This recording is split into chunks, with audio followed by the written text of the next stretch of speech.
Hi friends, welcome back to my channel. I was actually just sitting here at my table this morning and I was kind of going through my plants and giving them a good inspection, and I was like, I should share this process because this is something I do not do enough. So I'm going to be doing kind of like a watering day and plant care day and just double checking all my plants, making sure that I check for pests and bugs and things like that, and just see what plants need like some attention in different ways.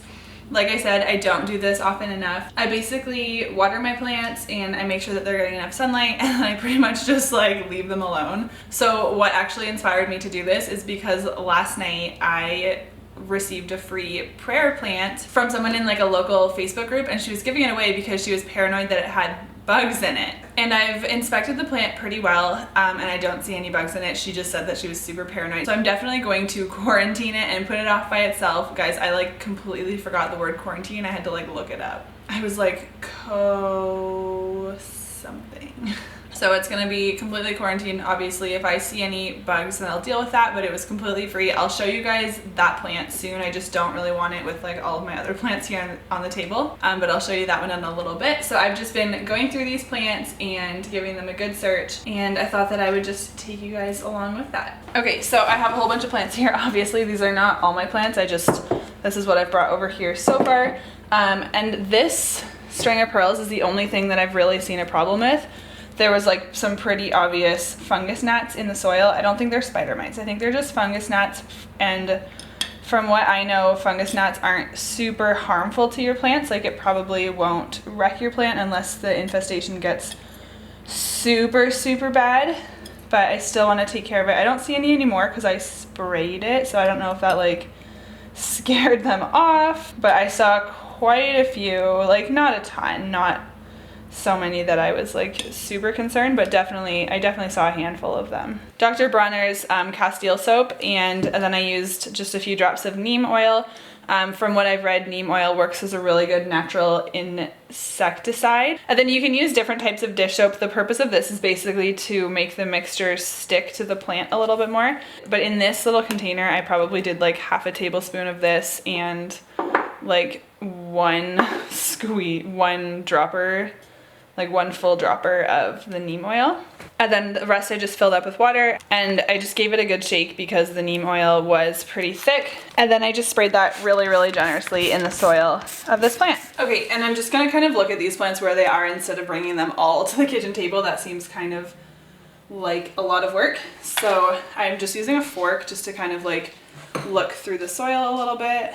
And obviously when you have real plants with real soil in your house, it's normal to have like some bugs.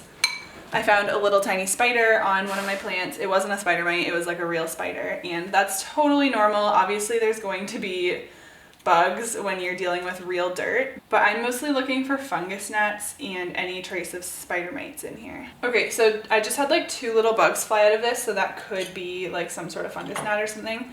And like I said, that's not like a huge problem, but I am gonna spray it just to be safe.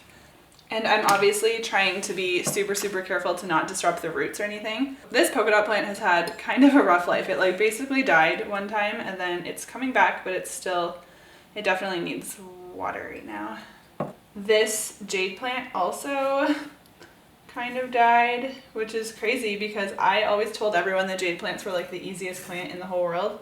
And then mine just like randomly died one day, but I think it's coming back. You kind of have to do this really slowly because when you disrupt the soil, everything kind of wiggles around and then everything looks like bugs. So I kind of move things and then like wait a second and see if anything is like crawling. Like literally every piece of dirt looks like a bug.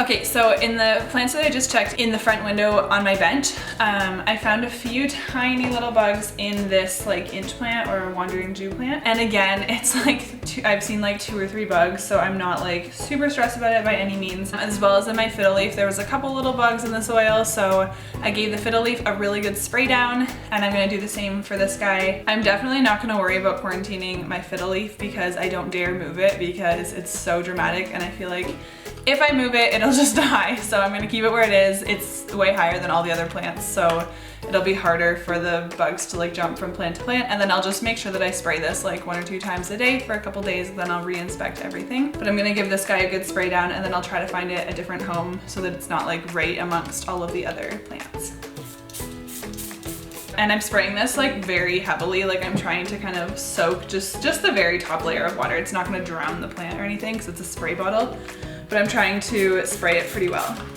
Okay, I just grabbed this pothos. This guy has been in quarantine for about a month. I don't really know what the deal was. It didn't have spider mites. I don't know if it had like some root rot or something, but the leaves were kind of like going yellow even though it was getting enough sun. So I just like replanted it and then I quarantined it just in case it had anything. So I'm going to check it.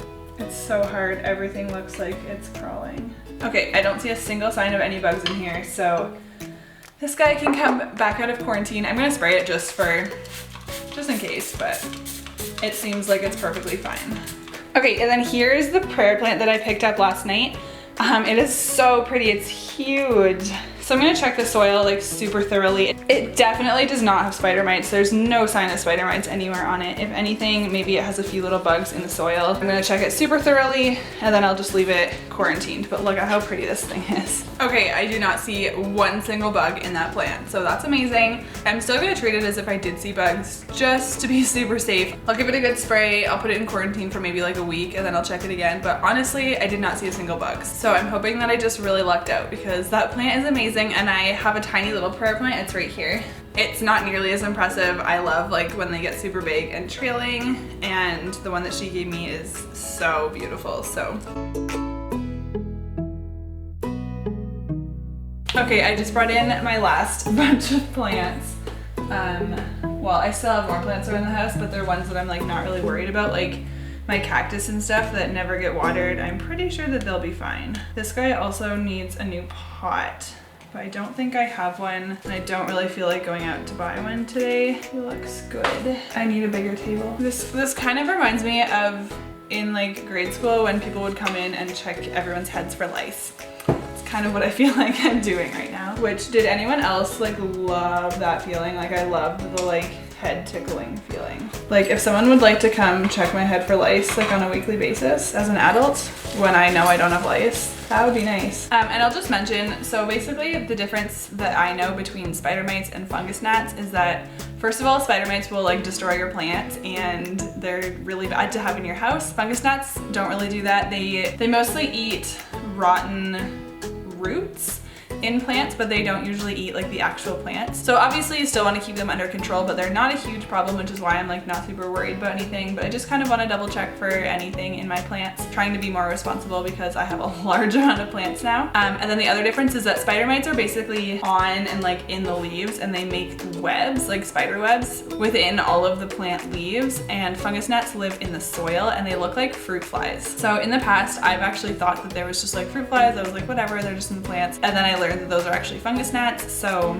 yeah, fungus gnats are more just like irritating because there's bugs flying around your house that you obviously don't want. But spider mites can cause a pretty big problem. I think fungus gnats are also usually brown and spider mites are typically white. I'm just not super paranoid about bugs in my plants, which is probably a blessing and a curse. But yeah, for the most part, everything looks really good. I found like a couple of bugs in a couple of my plants, so not super worried about that. I think everything will be totally fine. So I'm actually gonna give everything a really good soak now. I'm gonna bring some of the bigger plants over to my bathtub just so that I can let the water run all the way through the pots without making a huge mess everywhere. And then the smaller ones I might just have to keep on the kitchen table because all of my plants do not fit in my bathtub anymore. They used to all fit in the bathtub, they do not anymore. And then I typically water everything super good and then leave it for like a few hours or even overnight in the bathtub so that all of the water can drain out. And then once once it's all drained out, then I put things back where they go. And I always get questions like, why do you bring everything to the table? Why don't you just water it where it is, sitting on a shelf or whatever? And it's because I like to water things thoroughly until the water comes out the bottom, especially my bigger plants. That's how I like to water things. That's how I've had really good luck with plants. I know there's different methods to water things. Some people do less water more often. This is just what I do.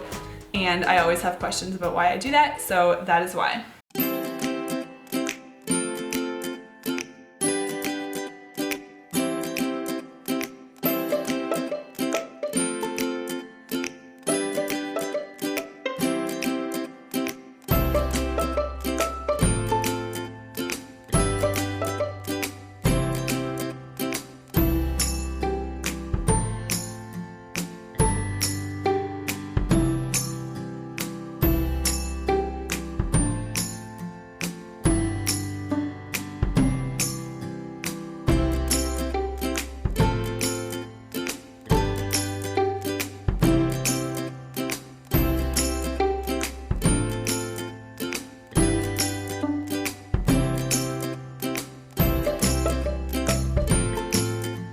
Okay, and that is it for my watering and house plant care video.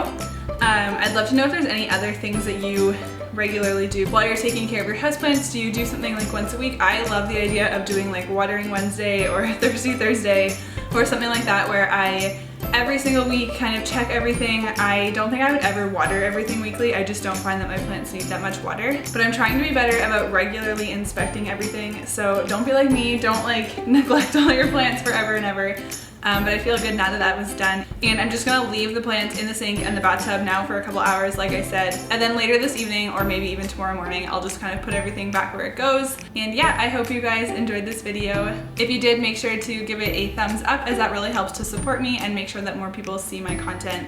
And if you're new here, I would love if you could subscribe to my channel and stick around for a little bit. And I will see you guys in a few days in my next video.